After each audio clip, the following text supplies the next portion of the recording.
Hi! Hello! Welcome back to my channel అండి. ఈరోజు వచ్చేసి నేను బీరకాయ పల్లీల కర్రీ అనమాట. బీరకాయ, పల్లీలు వేసి కర్రీ చేసుకుంటే చాలా టేస్టీగా ఉంటది. చపాతీలో కూడా సూపర్ అనమాట. సో, అందుకోసం అనేసి నేను ఫస్ట్ చిన్న కళాయి తీసుకొని అందులో మనము బీరకాయలు 4 మేమైతే 3 బీరకాయలు, 3 బీరకాయలు అయితే ఈ పల్లీలు 2 బీరకాయల పల్లీలు సరిపోతాయండి. పల్లీలు వేసుకొని లైట్ మీడియం ఫ్లేమ్‌లో పెట్టుకొని లైట్‌గా బ్రౌన్ కలర్ వచ్చేంత వరకు దానికున్న స్కిన్ ఊడేంత వరకు వేపుకోవాలనమాట. అలా వేపుకున్నాక అయన్నీ ఒక చిన్న ప్లేట్‌లో పక్కన పెట్టేసుకొని ఇప్పుడు టేబుల్ స్పూన్‌తో 2 టేబుల్ స్పూన్ వచ్చేసి కొబ్బరి పొడి.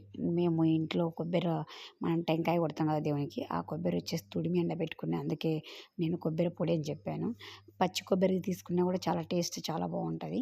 అట్లాగే 1 టేబుల్ స్పూన్ వచ్చేసి నువ్వులు, తెల్ల నువ్వులు గానీ, నల్ల నువ్వులు గానీ ఏవైనా 2 ఏ రకమైనవి చేయొచ్చు. అవి బాగా వేపుకొని పక్కన పెట్టుకున్నాక ముందుగా చల్లార్చుకున్న పల్లీలు, ఈ నువ్వులు ఇవన్నీ వేసి మిక్సీ పట్టుకోవాలనమాట. పౌడర్‌లాగా పట్టుకున్నాక కొద్దిగా కొన్ని వాటర్ వేసి దాన్ని మనం పేస్ట్‌లాగా పట్టుకొని ఒక గిన్నెలో పక్కన పెట్టేసుకోవాలి.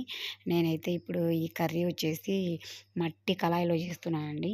కళాయి కొద్దిగా హీట్ అయినాక 3 టేబుల్ స్పూన్‌ల ఆయిల్ వేసి, ఆయిల్ హీట్ అయిన తర్వాత ఇప్పుడు అందులో వచ్చేసి ఆవాలు, హాఫ్ టేబుల్ స్పూన్ ఆవాలు, జీలకర్ర అయితే 1 టేబుల్ స్పూన్ అరుగుదలకి చాలా మంచిదండి జీలకర్ర. సో, 1 టేబుల్ స్పూన్ ఉండేవాళ్ళు వేసుకోండి.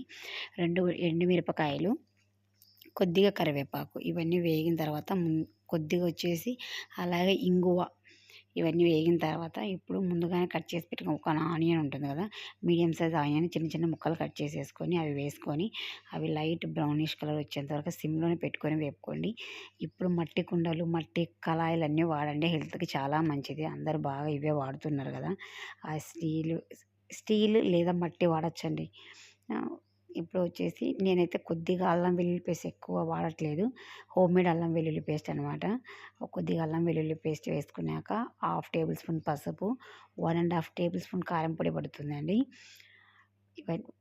1 టేబుల్ స్పూన్ ధనియాల పొడి.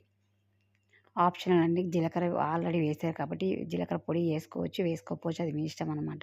ఇవన్నీ బాగా వేగిన తర్వాత నేను మా చెట్లకు కాసినవి కాబట్టి బీరకాయలు చాలా లేత బీరకాయలు, అంటే విత్తనము ముదరకుండానే లావు లేకుండా లేతగా ఉండే బీరకాయలు తెచ్చుకొని చెక్కు తీసుకొని చిన్న చిన్న ముక్కలు కట్ చేసుకొని అవి ఇప్పుడు ఇందులో వేసి బాగా ఈ మసాలా అంతా పట్టేలాగా నీరు లేకుండా ఓన్లీ ఆయిల్‌లో మాత్రమే దీంట్లో మగ్గనిస్తున్నానండి. ఇలా వేసిన తర్వాత మనము ఇప్పుడు కొద్దిగా సాల్ట్ వేసుకోవాలి.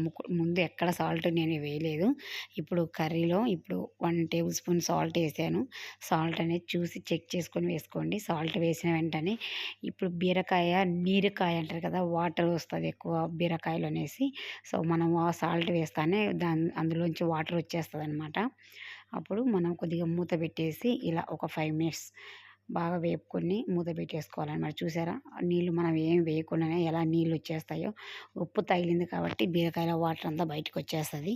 అలా సిమ్‌లో పెట్టుకొని కొద్దిసేపు బాగా వేపుకున్న తర్వాత ముందుగా మనం పేస్ట్ చేసి పెట్టుకున్నాం కదా, పల్లీలు, నువ్వులు, కొబ్బరి పొడి వేసి ఆ పేస్ట్ ఇప్పుడు వేసేసుకొని ఇది కూడా బాగా మసాలా అంతా బీరకాయలకు పట్టేలాగా బాగా తిప్పుకున్న తర్వాత మొత్తం కర్రీ అంతా కలుపుకొని ఒక 2 మినిట్స్ ఒక 2 మినిట్స్ మూత పెట్టేసుకొని ఉడకనివ్వాలనమాట బాగా. అది పచ్చివాసన మనం వేపుకున్నాం కాబట్టి పచ్చివాసన లేకపోయినా అది మంచి వాసన వస్తదనమాట ఉడికేటప్పుడు.